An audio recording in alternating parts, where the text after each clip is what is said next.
सत्संगर महत्व। सत्संगर महिमा अपार। सत्संगर शाब्दिक अर्थ हेउछि सत् जग संग सत्संग, अर्थात सत्यर संग करिवा ही सत्संग अटे। सत्य एकमात्र परमात्मा अटंती।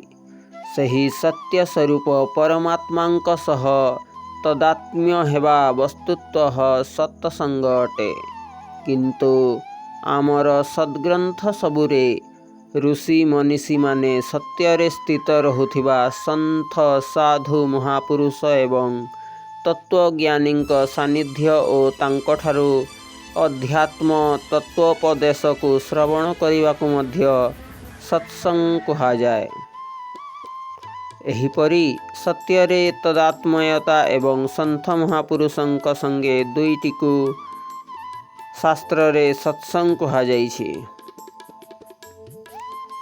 भागवत महापुराण रे कथा आसे कि जेतेबेले सुखदेव मुनि राजा परीक्षित को 7 दिवसीय सत्संग कथा सुनाइबाकू आसिले, ठीक सेतिकी बेले स्वर्गर देवगण अमृत कलश नहीं आसिले आउ कहिले, आपण एही अमृत कलश परीक्षित को दे दियंतु आउ बदल रे आमको सत्संग कथामृत दियंतु। सुखदेव जी देवता मानंकु सत्संग कथार अनाधिकारी जानी सेमानंकु उपहास करी कहिले, कौठी काच आउ कौठी बहुमूल्य मणि, काहीं देवसुधा आउ काहीं सत्संग कथामृत। एपरी विचार करी सुखदेव मुनि देवता मानंको भक्ति शून्य जानी तांको सत्संग कथामृत प्रदान कले नहीं। एहिपरि सत्संग तो देवता मानंको मध्य दुर्लभ। परीक्षित सुखदेव जी को पचारिले, भगवान देवलोकर अमृत पान द्वारा की फल मिले आउ सत्संग कथामृतर की फल मिले।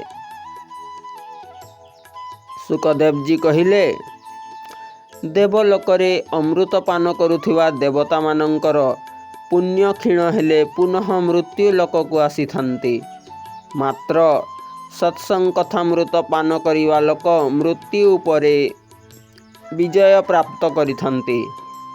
राजा परीक्षित सुखदेव जी चरण रे प्रणाम करी तांकर आभार प्रकट करिले आउ कहिले, जेउ देवलोकर अमृत पान करी मध्य देवतांकर पुण्य क्षीण होइथाए आउ सेमाने मध्य मृत्यु लोक को आसी आवागमन चक्र रे छंदी होई बारंबार जन्मिबा आउ मरिबा को पड़िथाए। एपरी देवलोकर अमृत कलश नहीं मु कौन करिबी? मते तो कृपा करी आपण सत्संग कथामृत ही प्रदान करंतु। मु तो सत्संग कथामृत ही पान करिबी, जहाको पान करी समस्त संथ भक्त माने मुक्त होई गले। सतरे सत्संग कथामृत पान करी अमरत्वर प्राप्ति होइथाए, मुक्तिर प्राप्ति होइथाए। आद्य शंकराचार्य कहन्ति,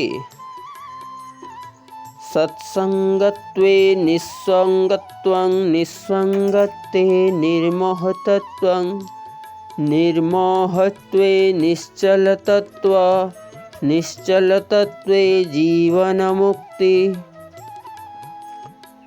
सत्संगरु आसक्तिर नाश होइथाए, मोह ममतार समाप्ति हुए आउ तेबे ही निश्चल तत्व परमात्मांक ठारे दृढ़ निष्ठा होइथाए, अर्थात सत्संगरु ही परमात्मांक प्राप्ति और जीवन मुक्ति होइथाए।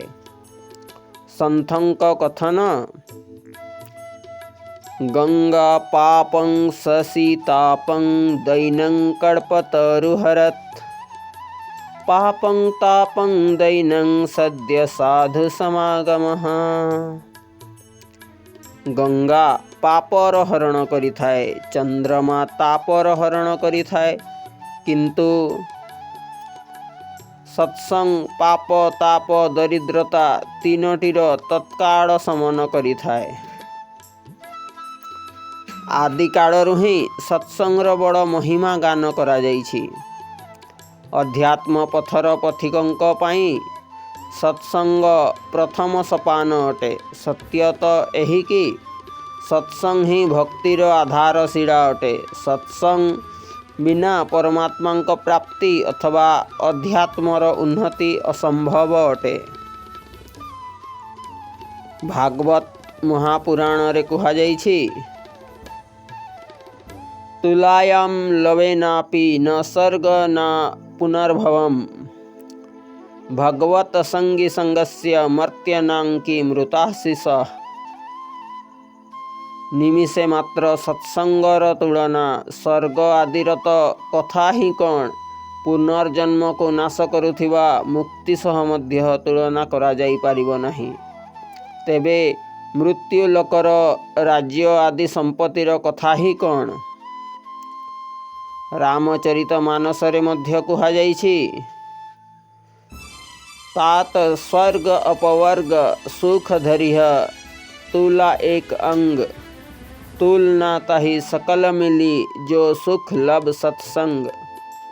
ତରାଜୁର ଗୋଟିଏ ପଲଡ଼ାରେ ସ୍ୱର୍ଗ ଆଉ ଅପବର୍ଗ ସୁଖକୁ ତଥା ଅନ୍ୟ ପଲଡ଼ାରେ ନିମିଷ ମାତ୍ର ସତ୍ସଙ୍ଗ ସୁଖକୁ ରଖି ଓଜନ କରିବା, ତେବେ ସମସ୍ତ ସୁଖ ମିଶି ମଧ୍ୟ କ୍ଷଣମାତ୍ର ସୁଖର ସମାନ ହୋଇପାରିବେ ନାହିଁ।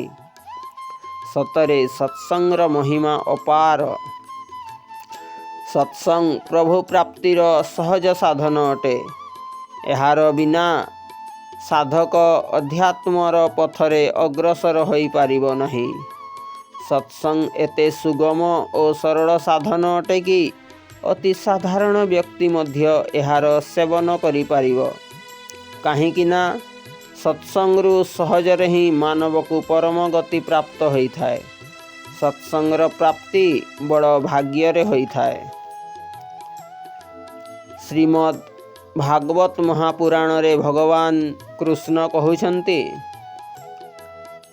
न रधयोति मां योगो न सांख्य धर्म एव च न सधायस्तपोत्यागो नेष्टापूर्त न दक्षिणा व्रतानि यज्ञस्य छन्दासि तीर्थानि नियमायमः यथा वरुन्धे सतसंग सर्वसंगापोहि माम। समस्त आसक्तिर निवारण करुथिबा सत्संगरू मु जेपरी बसीभूत होइथाए, सेपरी योग यान धर्म वेद ध्यान तप त्याग इष्टपूर्ति दक्षिणा व्रत वेद तीर्थ यम और नियम ए सबु किछिरु नुहे। सत्संग शुणिबा और शुणेइबा उभयंकर कल्याण होइथाए।